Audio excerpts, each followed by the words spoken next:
இன்னைக்கு நமக்கு இஞ்சி கறி எப்படி செய்யறோன்னு பார்க்கலாம். அதுக்கு நான் ஒரு 200 கிராம் இஞ்சி எடுத்துருக்கிறேன், 3 பச்சை மிளகாய், கொஞ்சம் புளி. இப்போ இந்த இஞ்சியுடைய தோல் எல்லாம் நீக்கிட்டு சின்ன சின்ன பீஸாக கட் பண்ணி எடுக்கலாம். பச்சை மிளகாயும் கட் பண்ணி எடுக்கலாம்.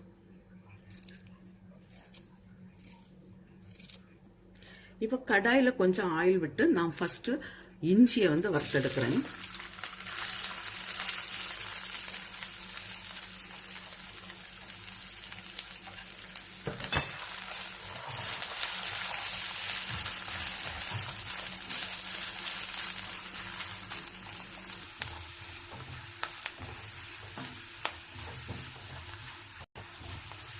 இப்போ இது ஃப்ரை ஆன போதும் நான் இதை இதுலேருந்து ஆயிலேருந்து எடுத்துறேன்.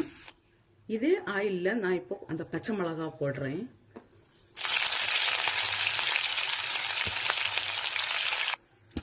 இந்த ஃப்ரை பண்ணி வச்சிருக்கிறதுலேருந்து நான் கொஞ்சம் எடுத்து மிக்சியில் போட்டு பவுட்ரு பண்ணி எடுக்கிறேன்.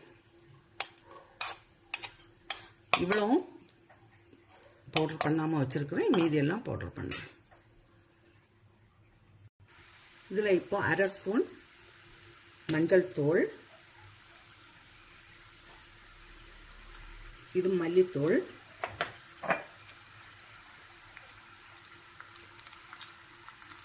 ரெண்டு ஸ்பூன் சில்லி பவுடர்,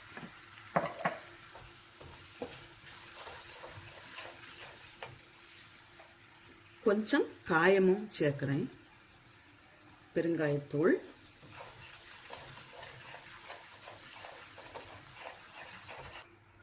இதுல இப்போ புளி தண்ணியும் சேர்க்கலாம்.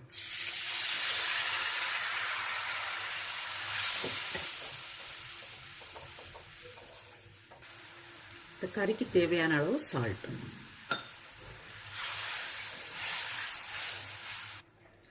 கொஞ்சமா நான் வெல்லம் சேர்க்கிறேன். இப்போ நம்ம எடுத்து அரைச்சு வச்சிருக்கிற அந்த இஞ்சியும் கொஞ்சம் அரைக்காம வச்சிருக்கிற இஞ்சியும் சேர்க்கிறேன்.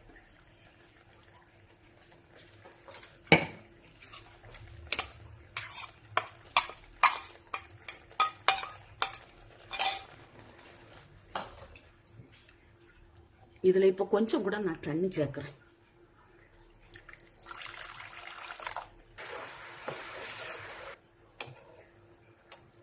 இந்த கறி ஆயிடுச்சு, நாம இப்போ இதுக்கு ஒரு தாளிப்பு கொடுக்கலாம். ஆயில் விட்டுருக்கிறேன். இப்போ கொஞ்சம் கடுகு,